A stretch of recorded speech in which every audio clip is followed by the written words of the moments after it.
Om Jnanatimirandhasya Jnananjana Shalakaya Chakshuru Militam Yena Tasmai Shri Gurave Namaha. All glories to Srila Prabhupada.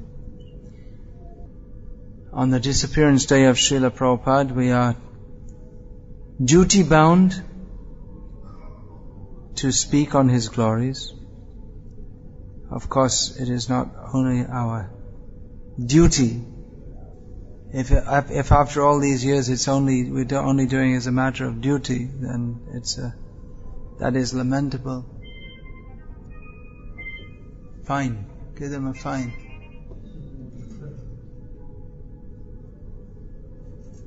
I told in Bahrain they have this system of fining in Dubai. They thought it was a good idea. They'll adopt that also. If the cell phone goes off. So we are to speak in glorification of Srila Prabhupada. Who will appreciate this? What's this for?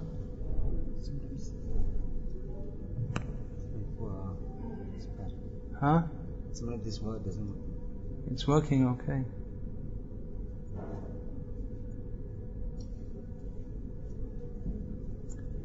Who will appreciate hearing about Srila Prabhupada? Well, many proponents of Hinduism, they appreciate that Prabhupada has revived Hinduism. But actually, only those persons who have received Prabhupada's gifts can appreciate what he has given. Others cannot. To the extent that we are opening ourselves to take what Prabhupada is giving us, to that extent we can begin to appreciate who Prabhupada is, why he is so great, why he should be glorified. Those who are advancing in Krishna consciousness, they can appreciate how wonderful is this gift that Srila Prabhupada has given us. I distinctly have that experience that my appreciation of Prabhupada, of course it's subjective, but my appreciation of Prabhupada certainly, I felt it, in my own case, it increased after Prabhupada left. It wasn't that didn't appreciate. It's probably better not to put this songbook where people put their backsides also.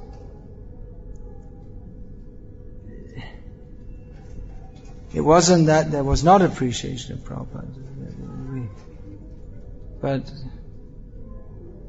I found that increased after Srila Prabhupada left.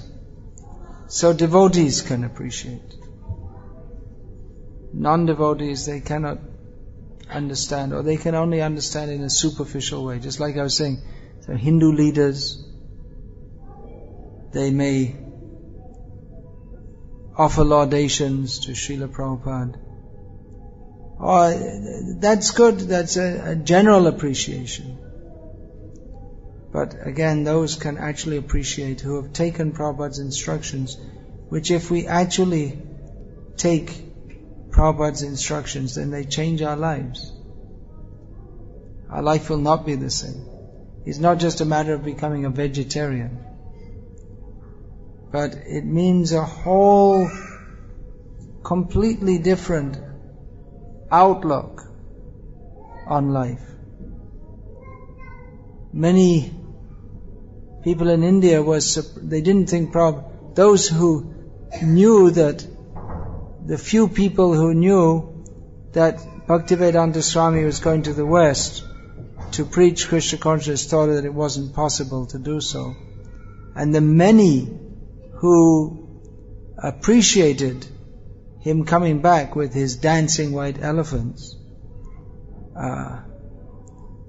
they thought they were surprised, because they thought, how come Westerners become vegetarians and devotees of Krishna? So some appreciation is there that Prabhupada has changed them. But what is the meaning of that? The extent to which Prabhupada has changed the lives of those who have taken his message, that can be again appreciated by those whose lives have been changed by that. And it's not just a matter of taking up moral principles or of changing one's religion, but it means a complete change of consciousness, of instead of seeing oneself as the center of the universe and believing in a God who arranges for our sense gratification in this life and in future also, but rather understanding ourselves as the unconditional servants of Krishna. And very much so when Prabhupada was present among us, the inspiration to pursue that goal of giving up all material desires, to be situated in what we'd heard from Prabhupada was the constitutional position of the jiva to be the unconditional servant of Krishna. That inspiration came from Prabhupada, his own unconditional service to Krishna. Prabhupada, it wasn't just a matter of speaking, but he was clearly living that and was imparting that to others. So therefore we feel the separation. Why is this called Viraha Mahotsav, or a festival of separation? Prabhupada passed away, but we know that a Vaishnav doesn't die. No one dies. But particularly why do we say then that a Vaishnav does not die? Why do we stress that? He reasons ill who tells that Vaishnavas die when thou art living still in sound. A Vaishnav dies to live, and living tries to spread the holy name around. So, what is the difference between a Vaishnav's living, not dying, and that of a non-devotee? The difference is that with the passing away of a non-devotee, that identity, that dies. The soul doesn't die, but the body dies. And with the death of the body, that identification, that dies, that no longer exists. Napoleon died, Mahatma Gandhi died, and so many non-famous people die every day. And it's finished. That Mahatma Gandhi will not, that person is gone. In the sense that, of course, he'll go to another body. But that particular person, that particular role is finished. But with a Vaishnav, he continues. Wherever he goes, he may take birth in this material world, or he may go directly to the spiritual world according to Krishna's wish. But he goes on serving Krishna. So not only does the soul continue to exist, but he continues to execute the same function in this life and another life. And another way he doesn't die is that his words, his teachings, they are always relevant. So in this way also he doesn't die. They're always relevant and they're always true.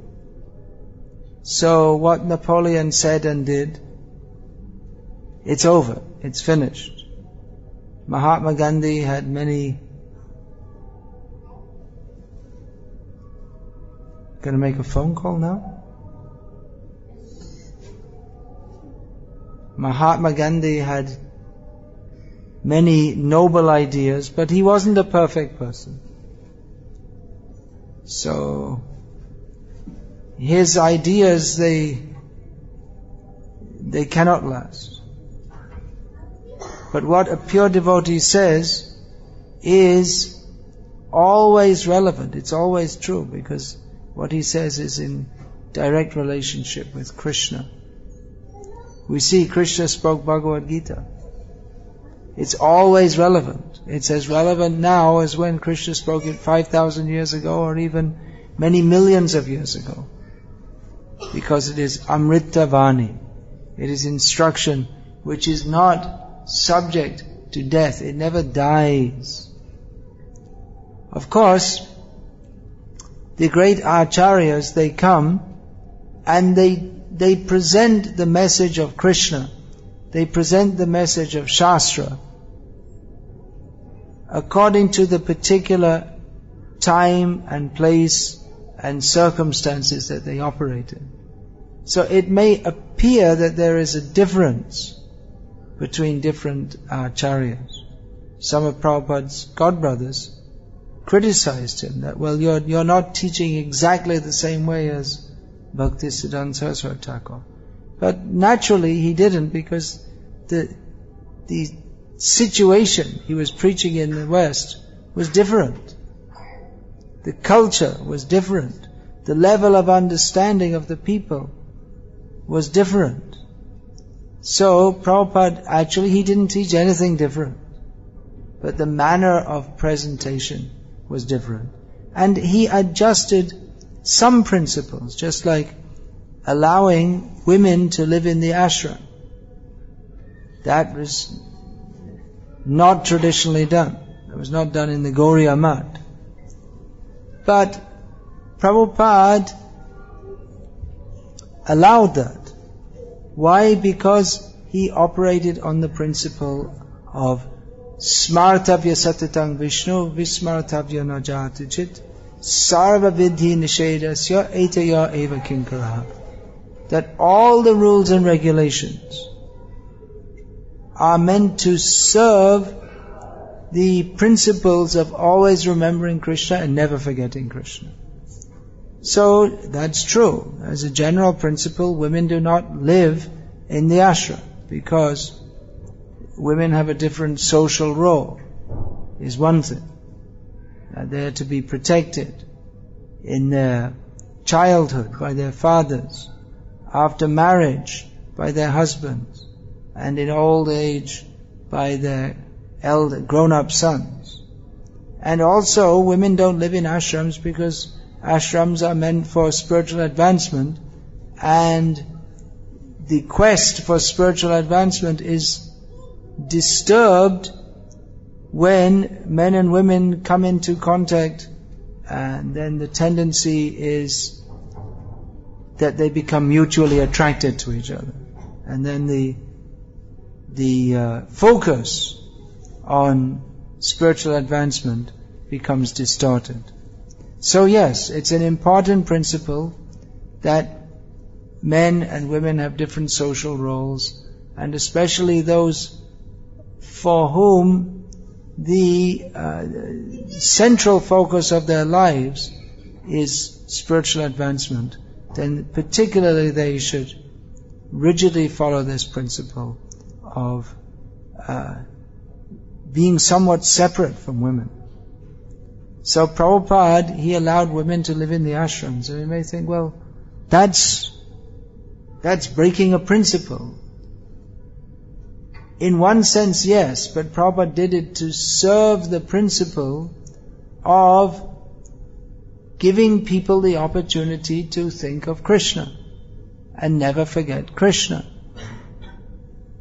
Prabhupada saw that in the Western countries there were so many young women who were wanting to serve Krishna, but it's a different social scene to the Western, to India, that women they're not protected.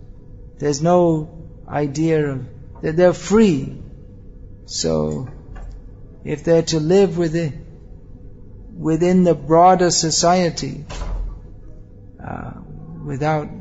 then it would not be possible, or be very difficult for them to practice Krishna consciousness. So Prabhupada made an allowance. But everything he did was to help people to come to Krishna consciousness. So some people not understanding this, they criticize Prabhupada. But those who have got a broader understanding, they recognize that, well, you may say that Prabhupada, he didn't do this and he didn't do that, but look what he did. He spread Krishna consciousness all over the world. And actually at a very high level. I mean, there are many devotees in India, even before Prabhupada went to the West. There are so many devotees in India, but very few of them had any idea of these 4 regulated principles. No tea or coffee, even no pan. So, or even the philosophical understanding that everything is meant to be done for the pleasure of Krishna. So Prabhupada infused his followers with life, and he actually set a very high standard. Like some people say, I've heard someone say, well, in ISKCON there's actually one of Prabhupada's own disciples. He became a big scholar. He was learning Sanskrit and helping with the production of the Bhagavatam. And he came to the conclusion that in ISKCON there's no bhajan. There's not enough bhajan. We should all chant 64 rounds and do bhajan all day. But then where's the preaching? That's one thing.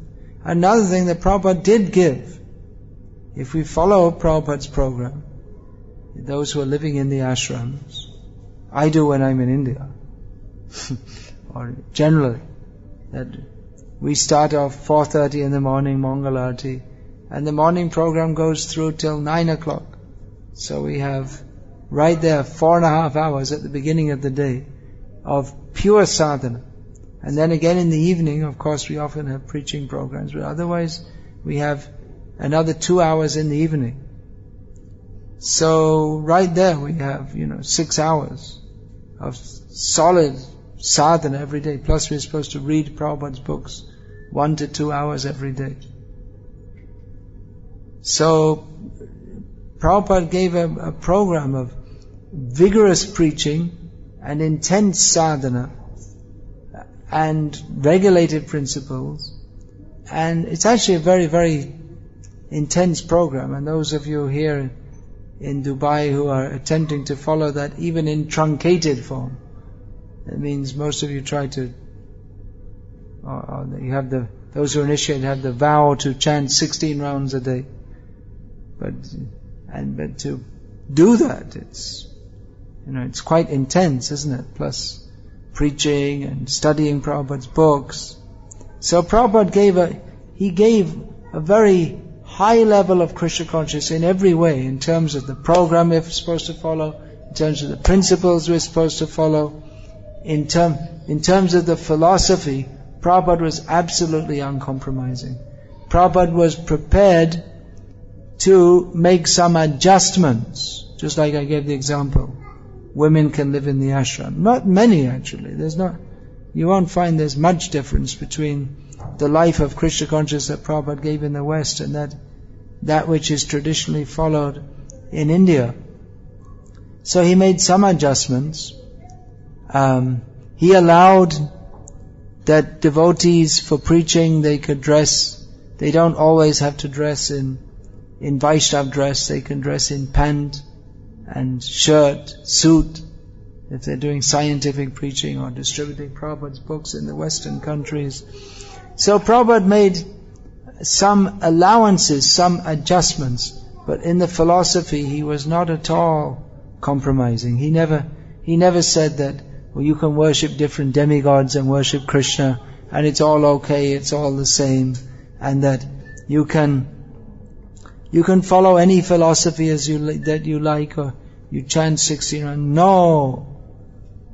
He was very strong. He didn't tolerate any philosophical deviation. In this way, he was exactly following in the footsteps of his own Gurudev, Srila Bhaktisiddhanta Saraswati Thakur, who is Rupa Anoga Viruddhapa Siddhanta Dvanta Hari. He who took away the misconceptions based on the misconceptions which are not properly following in the line of Rupa Goswami Prabhupada. So Prabhupada was very strong on this. He was very strongly against Mayavad, Sahajyaism, anything except pure devotion, surrender to Krishna. He didn't tolerate that. In his books, they're very clear, very strong. It's aggressive. Practically you could say that Prabhupada's preaching style is aggressive. Prabhupada used to call it chopping technique. He said, my Gurudev, he preached with a chopping technique. And some people say, oh, that's not very good. But who are they to say what's good and what's not good? Prabhupada preached like this. He didn't make compromises. He was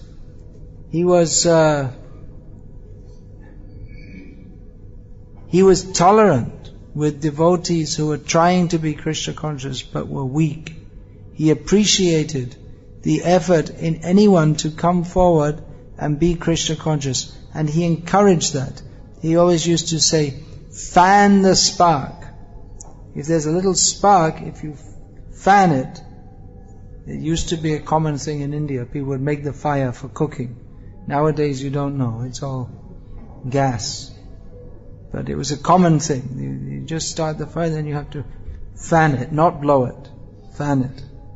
And then the fire comes up. So Prabhupada used to say, fan the spark. If there's a little interest in Krishna consciousness, try and encourage that. So he would encourage people to come up to the proper standard. And he was often very strong with his disciples, because once someone's a disciple, they're duty bound. By taking initiation, they make a contract to be 100% committed. So Prabhupada was often very strong with his disciples. That why aren't you following Prabhupada? Why this mistake? Even some small mistake, Prabhupada was often very cutting. But on the other hand, he was often also very accommodating. That someone's trying, all right, encourage them, come up. So, I was saying that those who can appreciate Prabhupada, who are those who have entered into the spirit of his teachings. We cannot appreciate Prabhupada without... How will we appreciate him? We'll appreciate him for what he's giving. Who are appreciated in the world? Sport stars. As we were coming, we were walking here. We walked past a cafe, and there was a TV. We saw people standing outside. So we guessed before we came, and we looked in. There's a crowd gathered to see the TV. There's a cricket match going on. So, certain persons are appreciated. Sunil Tendulkar,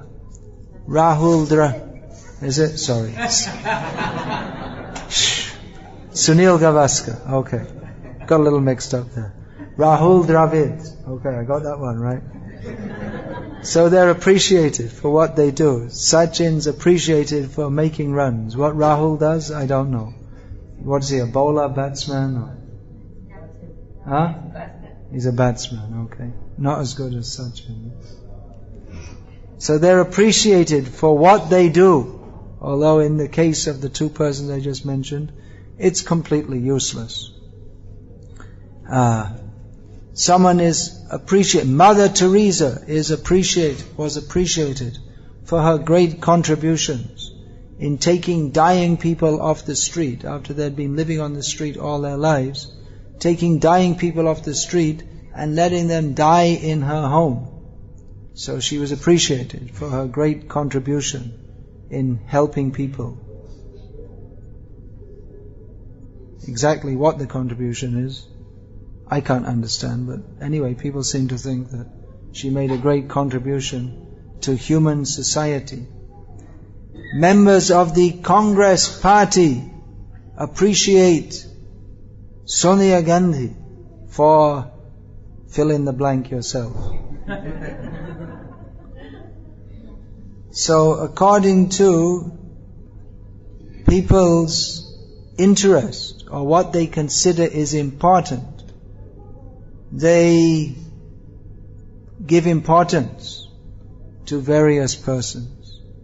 Among the scientific community, Stephen Hawking is considered. There's one purport, Prabhupada talks about this, Mahajans. Mahajana yena gato sapanta. He says that for the demons and Rakshasas, Ravana and Hiranyakashipu, they are Mahajans. For the scientists, Einstein is a Mahajan. So everyone is following, everyone has some person who they look up to. They laud, and L-A-U-D. Laud means they praise. They try to emulate. They think, oh, this person is very important.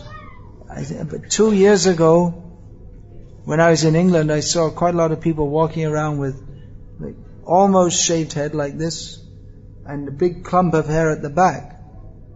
I thought, oh, that's interesting. Looks like a Hare Krishna devotee. Why are they doing like that? And I was told that David Beckham, who's a football star, has this hairstyle. So therefore they are doing. So because he is doing, they are doing. So we tend to follow those who we laud. So those who appreciate batting, they laud Sachin Tendulkar and Rahul Dravid. And those who appreciate science, they laud, they appreciate Stephen Hawking. Those who and there are so many examples. Those who appreciate what is called jihadi, those who think this is very good, then they idolize this Bin Laden.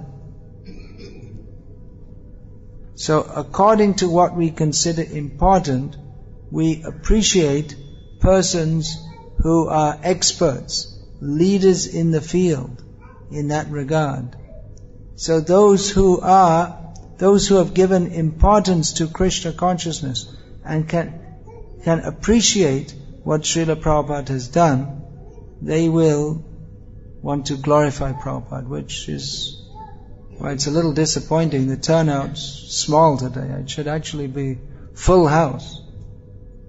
Because it should be that those who are coming to Krishna consciousness under the shelter of Prabhupada's lotus feet, they should recognize what an important festival this is. That it's, from my side I can say it's a little disappointing that so few devotees have turned out. Maybe next time you have to stress this more. All around in our society we have to stress what is the importance of Srila Prabhupada. What does it mean to be a follower of Srila Prabhupada? Jayadvaita Swami wrote, typical of Jayadvaita Swami, brief, but very much to the point, an essay, Vyasa Puja offering a few years ago. I included that in my book, My Memories of Srila Prabhupada, that Srila Prabhupada is not an ordinary guru. No guru is ordinary. But nevertheless, Prabhupada, I spoke on this last night in Bahrain actually. The whole lecture was about that. What does it mean that Prabhupada is not an ordinary guru? What is Prabhupada was especially empowered to give Krishna to others. He gave Krishna. He made people who were with no qualification Krishna conscious. And also in Bahrain, I gave 2 lectures yesterday. I also spoke on how practically in India, Krishna consciousness was on the way out before Prabhupada revived it. Temples were closing down. There were no new temples. Very few new temples were being built. Of any, not only Krishna, but all Hindu temples. It was in Bangladesh, the Hindus there many times they told us that we are being told that Hinduism is a dying religion, so you should convert. And many were converting. So Prabhupada, in India also, he revived Krishna consciousness. That Govinda Maharaj was saying, that he was saying, and I remember also that we first did Govardhan Parikrama. There was a narrow walking trail around Govardhan, just a rough path, because not many people did Govardhan Parikrama. Now there's a Paka road all around Govardhan, and it's all getting built up all the way around. And no, it wasn't Govinda Maharaj who was saying that. It was Keshav Bharati Maharaj, who lives there, who's based there. One of our God brothers. So he was saying that when he asks the local people, why is it that so many people are coming throughout Kartik? Actually, the biggest crowd is on Guru Purnima, Sanatana Goswami's disappearance day, because the Brijbasis, they particularly have affection for Sanatana Goswami even now. So, but not only from the Vrindavan area, but from all around, from MP, UP, Rajasthan, Gujarat, so many people come that road they've made, it's no longer a little track, they made a road that it's completely full of people, packed with moving people for 3 days and nights non-stop. Lakhs and lakhs of people are coming. So Keshav Bharati Maharaj, he was asking, how is it that Govardhan has become so popular? And they all say, because of your Guru Maharaj.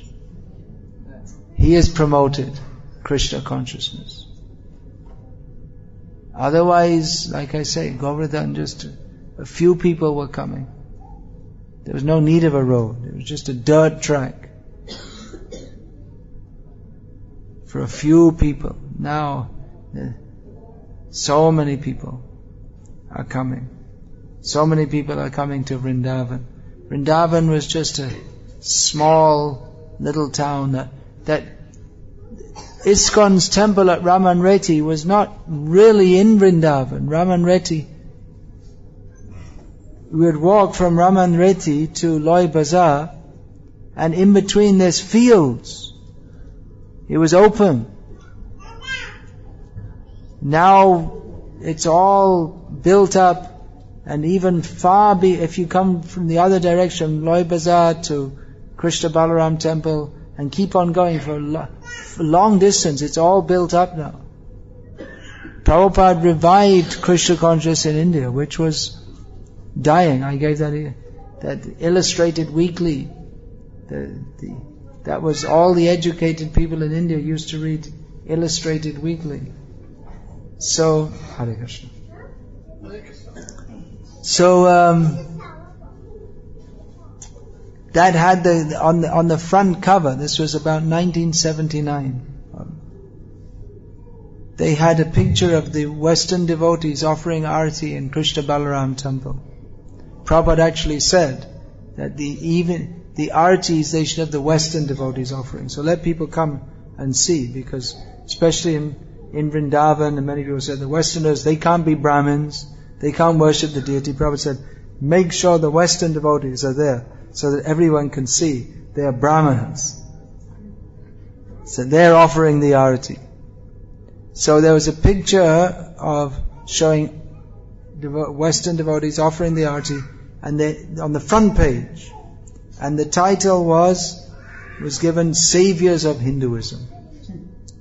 So actually it's a fact in India also that Prabhupada revived Krishna consciousness. He spread it all over the world.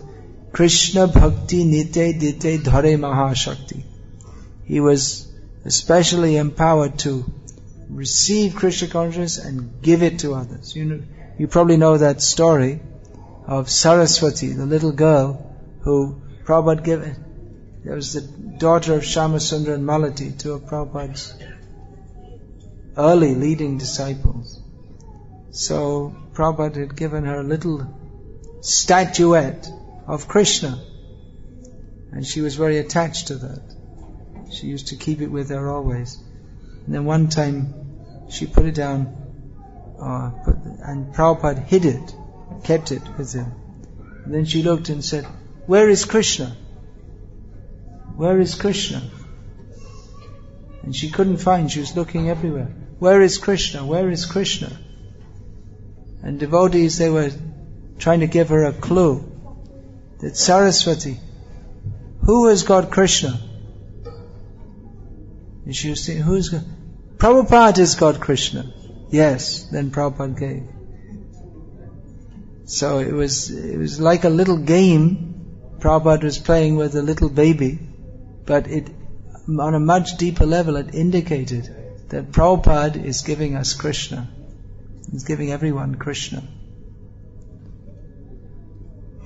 So,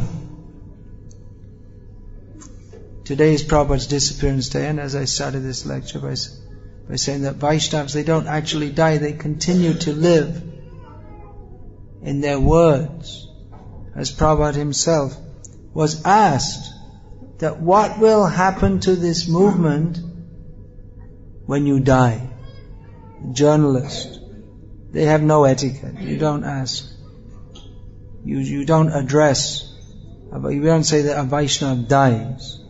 That's not correct. It's not. We don't say it's today is the anniversary of someone's death. We don't say like that. That's improper to say like that.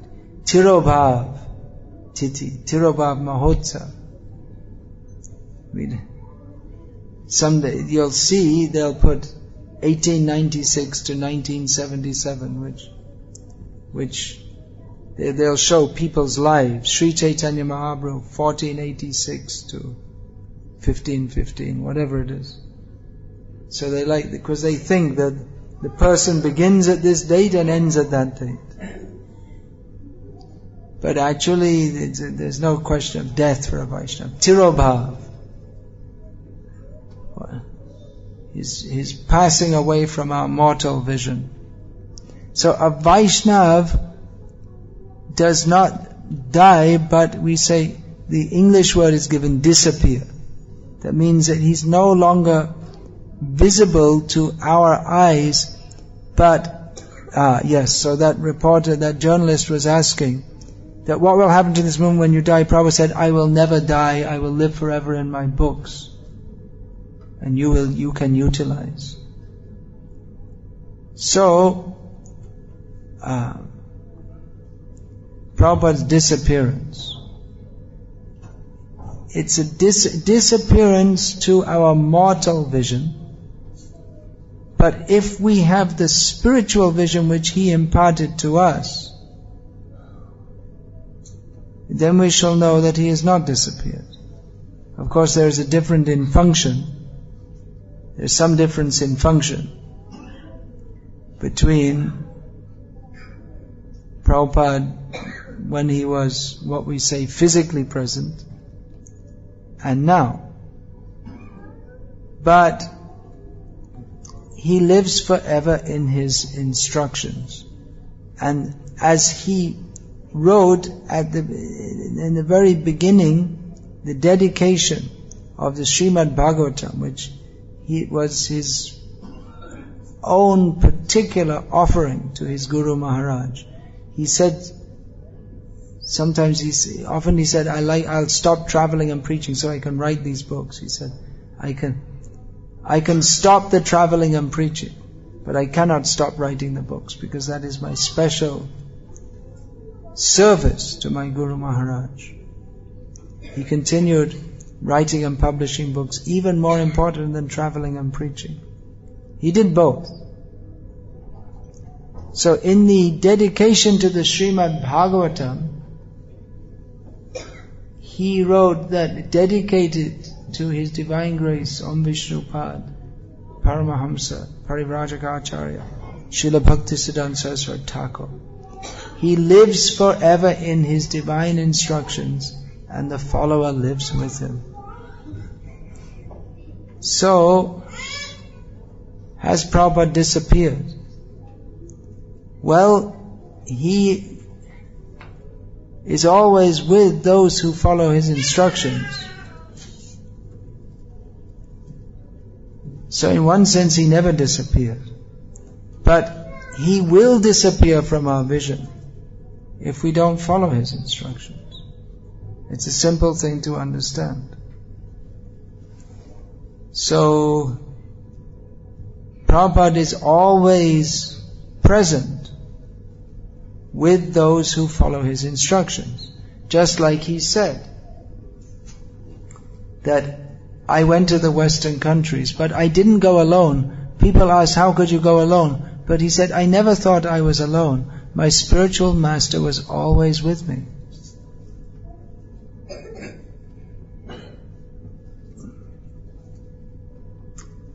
So Prabhupada is with us to the extent that we follow his instructions. Ye yata mang prapadyante tang stataiva bhajami aham. That's true for Krishna in his reciprocation with the jivas. And that's also true with the spiritual master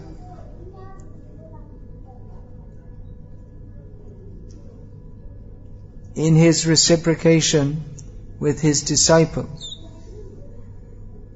In India there's the LIC advertisement. Become an LIC agent. Earn as much as you like.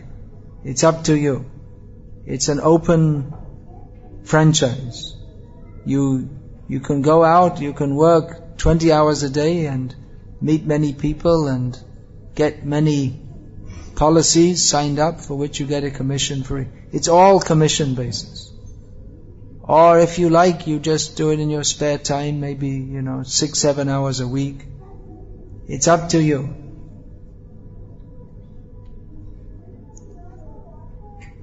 So in the same way, I'm just saying this because it's an example that how much do we want to be close to Srila Prabhupada? It's up to us. He's ready to fully accept us. But are we ready to fully accept him? He is already giving himself fully to us. But how much are we willing to accept him? What does it mean to accept him? It means to accept his instructions. He lives forever in his instructions, and the follower lives with him. So we can be with Srila Prabhupada as much as we want to be. Or if we don't want to be, we can forget Prabhupada. Or we can in our imagination, convert Prabhupada into something that he isn't. That happens in all the religious systems of the world. Chaitanya Mahaprabhu, people don't understand. In Bengal, they think they can be a follower of Chaitanya Mahaprabhu and eat fish. That's a common. Jesus Christ, they think they can be a follower of Jesus Christ and eat meat and drink wine, which Jesus never promoted such things. Historical evidence strongly suggests that Jesus was not a meat eater or a boozer, but that the biblical account has been deliberately changed because certain people wanted to eat meat and drink alcohol in the name of Jesus. So, there are many people who claim to be followers of Jesus or Chaitanya Mahaprabhu, but they've actually distorted his teachings so that they just have some idea that he gives us blessings so that we can live a comfortable and happy life in this material world, completely altering what the original teachers teach. That's why when people come, they ask me for blessings. What for? You want to convert me into a machine for fulfilling your material desires? Rather, the blessing, you'll actually be blessed if you follow the instruction. People want very quickly and easily some cheap blessing. But the real blessing we can get from Srila Prabhupada is if we study his books. All the books. We should go through systematically reading the purports, what Prabhupada has to say. Prabhupada promoted so many things. He had so many revolutionary ideas. He stressed so much. Of course, every sadhu must do that. But in an age dedicated to heathenism, he stressed so much the futility of trying to enjoy this material world. In an age where religion has been so much distorted, he stressed so much that real religion means to understand Krishna as the Supreme Personality of Godhead and to surrender to Him. And he pointed out all the distortions that are going on even in the name of being Krishna conscious, even in the name of some Hinduism. So Prabhupada is very clear and strong. He said, if you want to know me, read my books. So if we want to know Prabhupada, we should read his books. I'm always, as my disciples know, I'm always telling them, read Prabhupada's books. Because I know myself, what is my role as Guru? My role as Guru is not the same as Prabhupada's role as Guru. Because he is Uttamadhikari Mahabhagavat. So my role as Guru is to point that here, Prabhupada has given this. You follow that. So Prabhupada, he wanted that his disciples read his books. So I'm pointing, you read Prabhupada's books. You will benefit from doing, you will get tremendous benefit. And those who are doing so, they can appreciate what a difference there is between not reading and reading. So if we want to know Prabhupada, we should want to know Prabhupada. We shouldn't take it as superficial. Don't take it as something superficial that we have to, that we're in ISKCON and Prabhupada's picture is there. But no, we should want to know Prabhupada, and that we can know him by reading his books carefully, systematically. then we can know Prabhupada. If we know Prabhupada, then we know Krishna. Because Prabhupada is inseparable from Krishna. He's giving Krishna.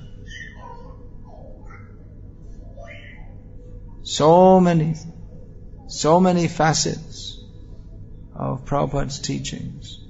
Beginning with we're not the body, all the way up to the pastimes of Radha and Krishna.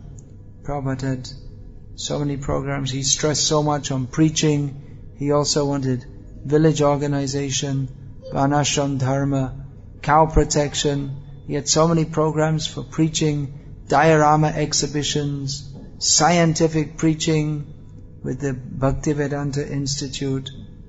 There's so many programs. It's not possible that any one person can take up all of them.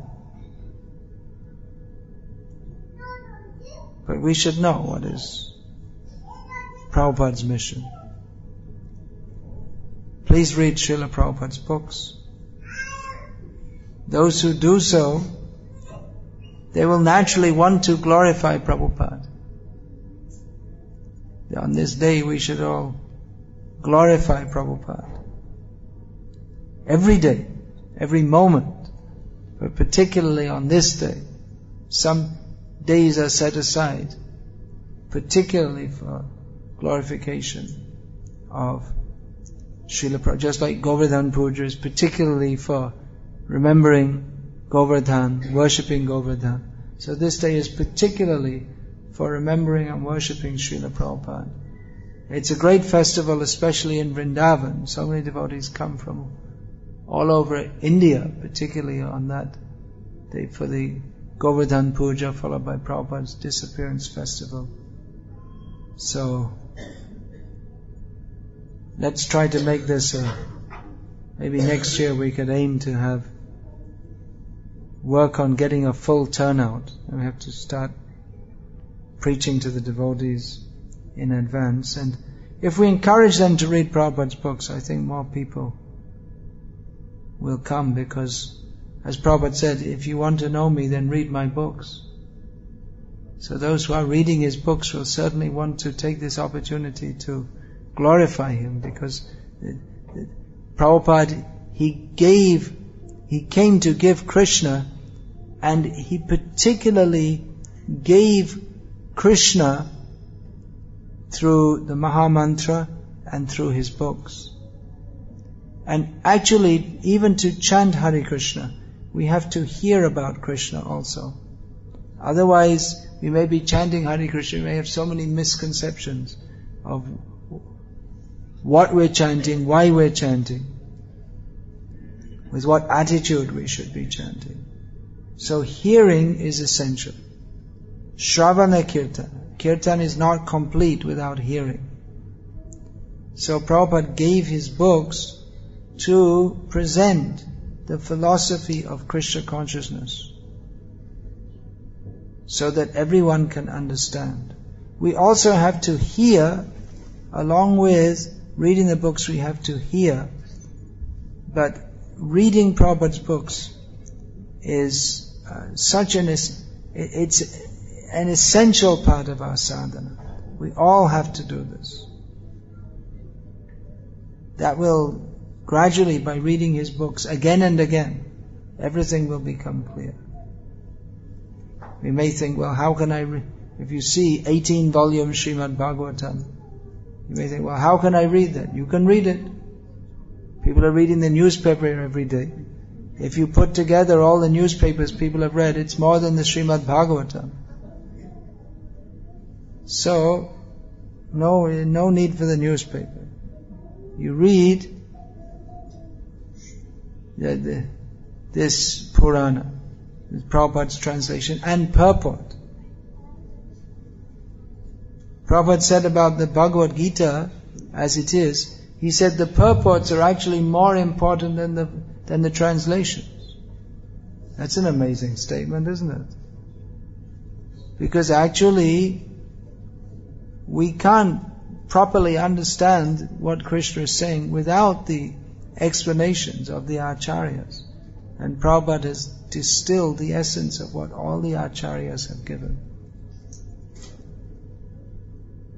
So don't make Prabhupada disappear.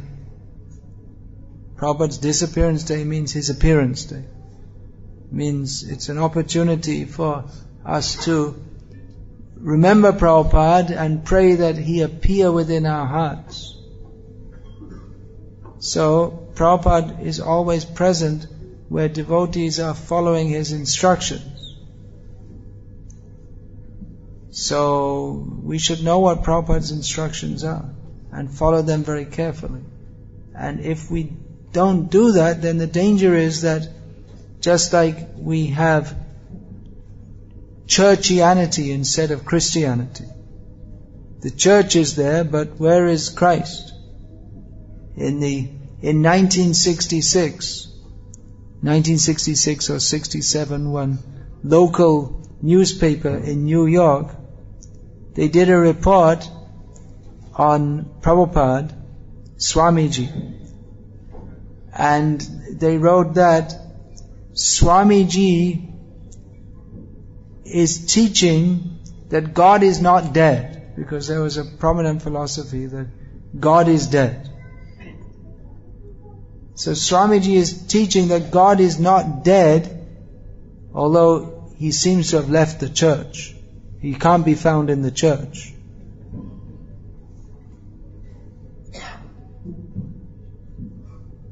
So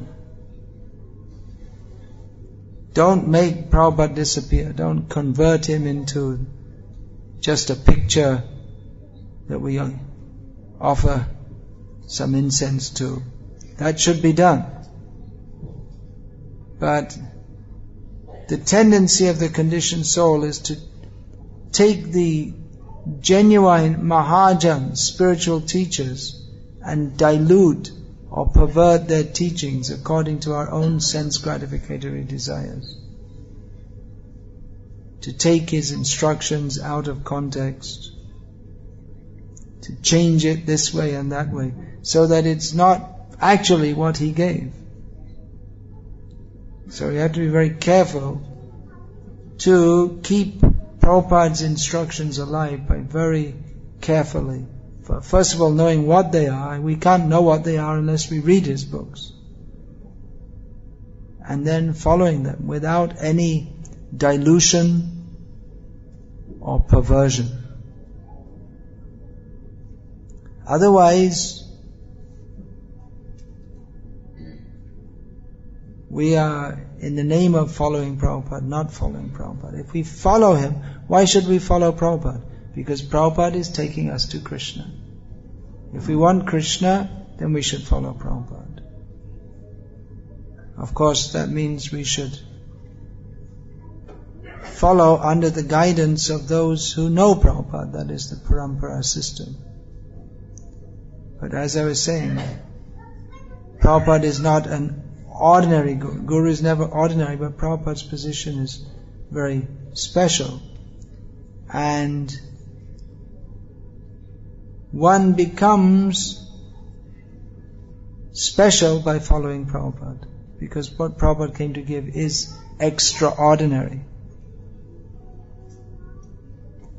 Just like why I hear when I come to Dubai, you're all so kind to me, you give me such nice treatment. Why is that? Why should that be? This body has got 2 hands and 2 legs and 1 head. I just saw a photo of myself from the back this evening that it's balding. I wasn't aware of that. So the signs are there that this body won't be there much longer. That's a sign.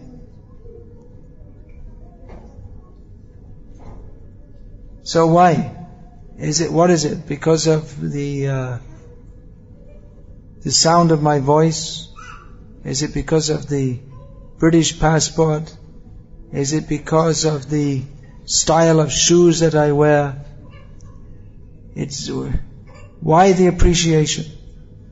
I'm not a great batsman, or a great scientist, or a great welfare worker who picks people off the streets just before they die and take them somewhere else to die comfortably and become known as saint. I don't have any of these things, but Jogata bichare kichu nahi pai tomara karanasha. The only reason that you are appreciating me, and it's a great reason, is because of my connection with Prabhupada, that's all.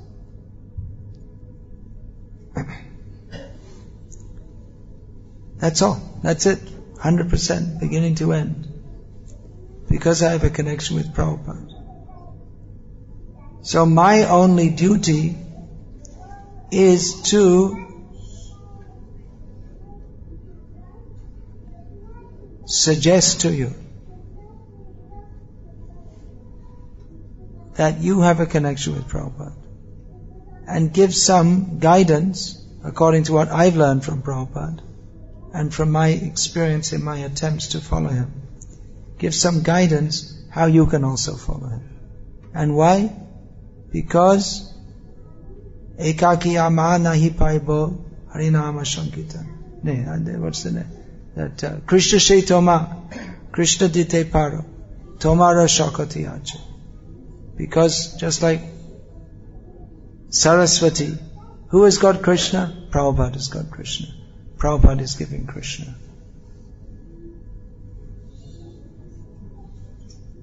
You want to sing? Jayanilo Prema Dhana? Or I can sing. This is the... you like to put that on the screen? Jayanilo Prema Dhana. This is the standard song on the disappearance day of a great Vaishnava.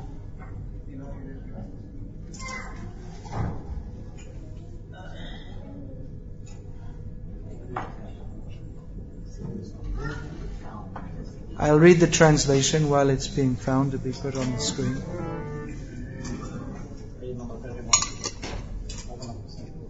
He who brought the treasure of divine love and who was filled with compassion and mercy, where has such a personality as Srinivasa Acharya gone? Where are my Swarup Damodar and Rupa Goswami? Where is Sanatan? Where is Raghunath Das, the savior of the fallen? Where are my Raghunath Bhatta and Gopal Bhatta? And where is Krishnadas Kaviraj? Where did Lord Gauranga, the great dancer, suddenly go? I will smash my head against the rock and enter into the fire. Where will I find Lord Gauranga, the reservoir of all wonderful qualities? Being unable to obtain the association of Lord Gauranga accompanied by all of these devotees in whose association he performed his pastimes, Narottama Das simply weeps.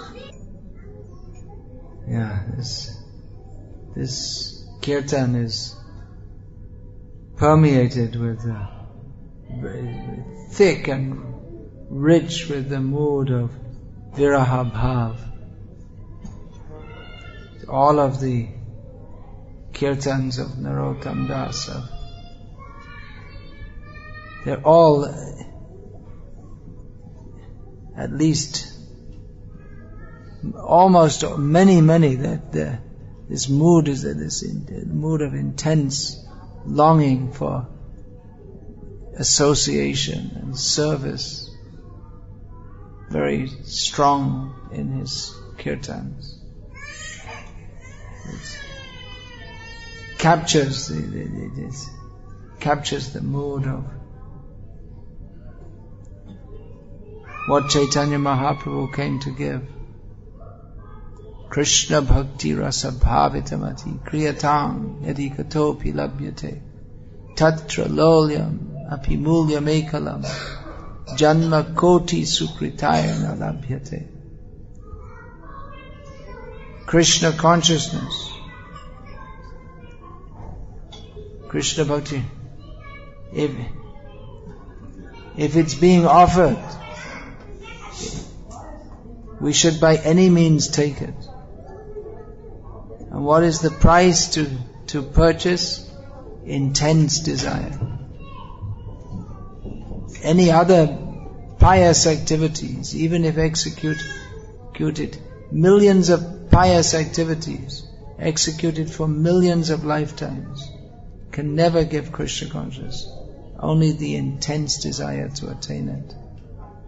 So this intense desire to attain Krishna is typical of the Padavali, or the Vaishnav songs of Srila Narottam Das Thakur. So, Hare Krishna.